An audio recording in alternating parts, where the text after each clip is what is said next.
माया से छुटकारा मिले, आखिर इससे मिलेगा कैसे?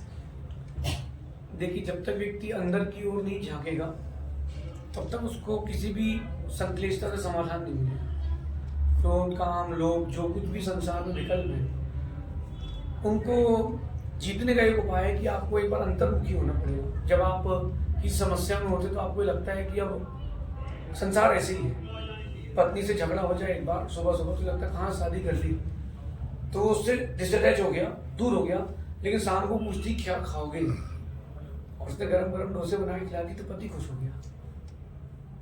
तो कहने का यह मतलब है कि जब आप दुखी होते हो या आपके ऊपर कोई समस्या आती है तब आप अंदर की ओर आते हो एक बार। तो वो जो अंदर की ओर आना है वो आपके सारे दुखों का समाधान है। इसको कहते हैं कि स्वमुखी होना।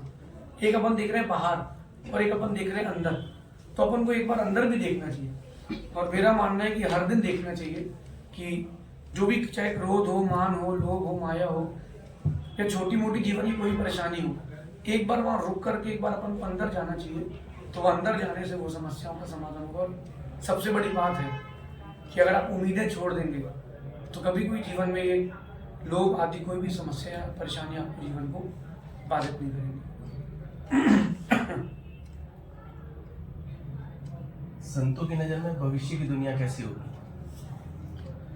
संतों की नजर में भविष्य की दुनिया विकराल होगी, क्योंकि आने वाला समय जो है वो मानव को दानवता की ओर ले जा रहा है।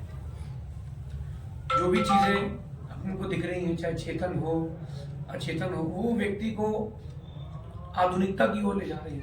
और आधुनिकता जो है वो आपको आध्यात्मिकता से बहुत दूर कर देती है। पहले के जमाने में वॉशिंग मशीन नहीं होती थी और एक घरों में सरकारी नल नहीं होते थे। व्यक्ति कुएं से पानी खींचता था, जितनी आवश्यकता होती थी उतना लेता था, उतना ही छानता था, उतना प्रयोग करता था। अब वॉशिंग मशीन आ गई है तो पानी का भी व्यय हो रहा है, बिजली का भी व्यय हो रहा है, शरीर काम किसी की नहीं कर रहे। तो जो आने वाला जगत है, दुनिया है, वो आधुनिकता में है, इसलिए आने वाला समय बड़ा विकराल है। अगर उसमें किंचित भी आध्यात्मिकता होगी तो बच के रहेगा। तो एक छोटी सी बात मैंने एक बार नोटिस करी। पहले बिजली नहीं थी, बिजली नहीं थी तो कोई समस्या ही नहीं थी। बिजली नहीं थी तो घर में टीवी नहीं थी, फ्रिज नहीं था, वॉशिंग मशीन नहीं थी। अब फ्रिज नहीं था, व्यक्ति उतनी लाता था, उतनी रखता था कि जितना कंज्यूम हो जाए। अब वो और रखता जा रहा है, बढ़ाता जा रहा है। सिंगल छोटा फ्रिज था, डबल हो गया, उसमें भी डबल डोर वाला फ्रिज हो गया। अब पूरा ऐसे भी आ गए कि पूरा कोल्ड स्टोर आ गया। तो जितनी आधुनिकता बढ़ रही है उतना आपके लिए हानिकारक हो रहा है। अभी मैं कोल्ड स्टोर में मैंने ध्यान किया था, सामयिकी थी, मैंने उनसे पूछा कि इसमें क्या क्या रखा है। बोले इसमें एक व्यक्ति का चना रखा है 12 साल से, फ्रोजन मटर रखे 3 साल से। तो मुझे नहीं लगता कि उसको कुछ बचा होगा। तो आधुनिकता बढ़ रही है, इसलिए आने वाला जो समय है वो बड़ा विकराल है। के बारे में आप क्या सोचते हैं? बहुत अच्छी बात है। राम मंदिर बना, ये आस्था का प्रतीक है, धार्मिकता का प्रतीक है। लेकिन मेरा मानना है कि राम का मंदिर तो बन गया, बहुत अच्छी बात है। जैनों का भी सहयोग रहा, जिन जिन की भगवान राम पर आस्था थी सबका सहयोग रहा। लेकिन राम तो मंदिर में आ गए, लेकिन राम आपके मन के मंदिर में नहीं आए। जिस दिन राम आपके मन के मंदिर में आएंगे उस दिन आप मानना कि राम का मंदिर बनाना सार्थक है। राम को मानने वाले बहुत हैं, लेकिन राम की मानने वाले बहुत नहीं हैं। जिस दिन राम को मानने वाले कम, राम की मानने वाले ज्यादा हो जाएंगे, उस दिन मंदिर मंदिर में राम नहीं होंगे, उस दिन हर किसी की घटघट में राम होंगे।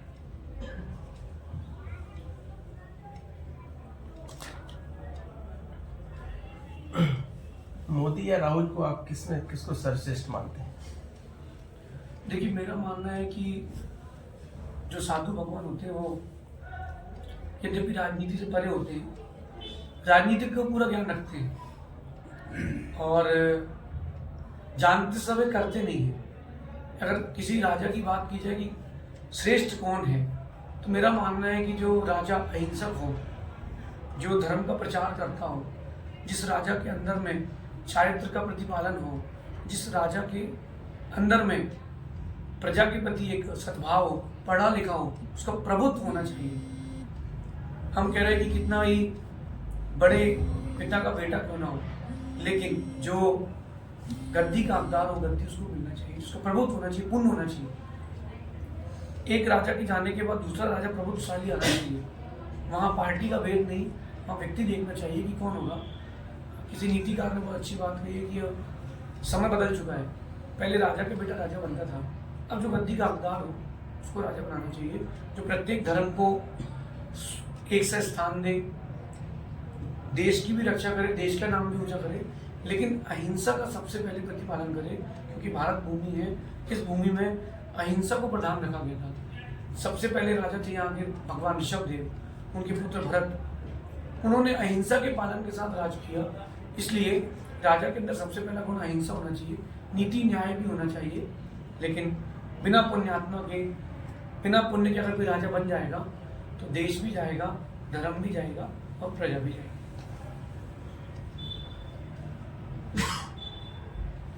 आपकी जो कहानी है, आप कैसे संत बने? मैं धोखे से संत बन गया। मतलब कि गुरु जी के मैंने जब पहली बार दर्शन किए और उनके दर्शन के उपरांत मन में आया कि हाँ, जब अपने पास वैभव है, पुण्य है, तो क्यों ना उसका सही उपयोग किया जाए। एक व्यक्ति के पास 100 का नोट है, वो चाहे तो 100 रुपये का चावल लेकर के मछलियों को भी डाल सकता है और 100 रुपये का एक होटल में जाकर कुछ खा भी सकता है। तो जैसे पैसा व्यक्ति के पास है, उपयोग हो जाए वैसा कर सकता है। ऐसे पुण्य भी हमारे पास था, तो मैंने सोचा कि पुण्य का सही उपयोग करते हैं। और गुरु जी को देख के, जिसको आप लोग कहते हैं लव एट फर्स्ट साइट, तो मैं तो गुरु जी को देख के पहली बार में लगा कि यार यही अपने मित्र हैं, यही सब कुछ है। फिर मैंने मन बनाया, पहले उनसे राग हुआ, फिर धीरे धीरे वैराग बढ़ा। और मुझे आज भी नहीं पता कि घर छोड़े 15 साल हो गए, तो क्यों छूटा, कैसे छोड़ा। मैंने एक जगह पंक्ति सुनी थी कि बिन कारण दीक्षा लेता वो पूर्व जन्म का त्यागी। तो कुछ ऐसे ही होगा, मैं भी और खोजूंगा, अगर मिल गया तो बताऊंगा। और कुछ आप बताना चाहिए? बाकी मेरा एक चीज़ मेरा कहना है कि उस दिन मेरी चर्चा आई थी कि हिंदू राज होना चाहिए, हिंदू राष्ट्र होना चाहिए। मेरा उस विषय में कहना है कि राष्ट्र कोई भी बने, हिंदू बने, जैन बने, उसमें प्रधानता अहिंसा की रहनी चाहिए। आप देखो कि जिस जिस राज्य में बहुत हिंसा होती है, उस राज्य में प्रलय बहुत आते हैं। जिस जिस राज्य में बहुत हिंसा होती है, वहाँ प्रलय बहुत आते हैं। मध्य प्रदेश में इतनी हिंसा नहीं होती जितनी तमिलनाडु, कर्नाटक, ये केरला, तेलंगाना आदि में होती है। वहाँ प्रलय, वहाँ प्रकोप, वहाँ दुख के समय ज़्यादा होते हैं। तो मेरा ये मानना है कि जितने भी गद्दी में बैठे पॉलिटिशियंस हैं, उनको ये नहीं सोचना चाहिए कि मांस के निर्यात से या शराब की बिक्री से पैसा आएगा। आप एक बार अहिंसा की ओर मुड़िए, और एक बार अगर आप अहिंसा की ओर मुड़ गए तो मेरा मानना है कि देश बहुत ऊंचाइयों को जाएगा। जब आज़ाद नहीं हुआ था भारत, मैं आपको एक बात बताऊं, 1920 में 1 रुपये में $70 आते थे, और आज लगभग 100 वर्ष बाद 70 रुपये का $1 आ रहा है।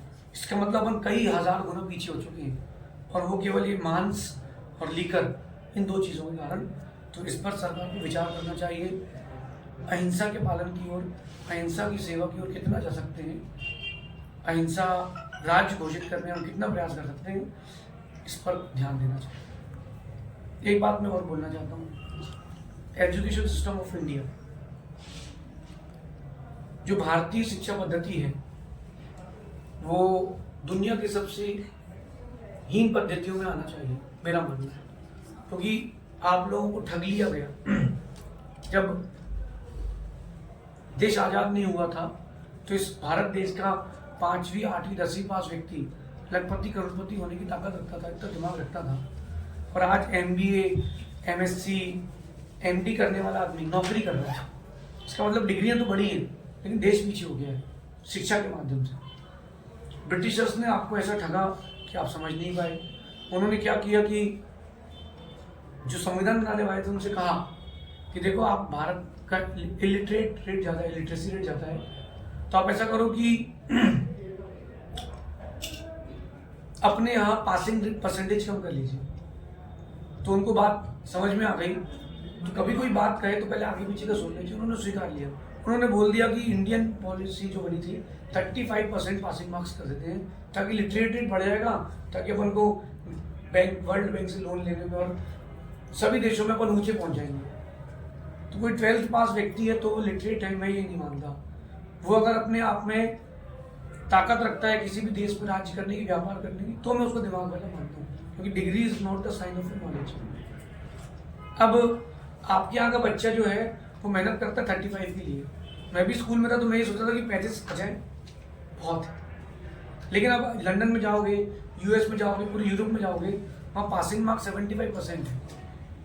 तो वहाँ का बच्चा कितने के लिए 75 के लिए पुरुषार्थ करता है, और अपने यहाँ का बच्चा 35 के लिए पुरुषार्थ करता है। तो अपने उनके यहाँ का गधा अपने होशियार से ज़्यादा होशियार है, और अपने यहाँ का होशियार उनके यहाँ का गधा है। तो इस चीज़ को इंडियन सिस्टम में डालना चाहिए, परसेंटेज पासिंग जो है ज़्यादा करना चाहिए। गवर्नमेंट ने बोल दिया कि 8 तक पास बच्चा पढ़ेगा क्यों? Education is must. व्यक्ति के व्यक्तित्व के विकास के लिए, उसके वोकेबलरी के लिए, परस्पर में एक उसका एटीट्यूड बनाने के लिए पढ़ाई जरूरी है। लेकिन मेरा मानना है कि एजुकेशन सिस्टम पे गवर्नमेंट को ध्यान देना चाहिए। अगर ये बात मेरी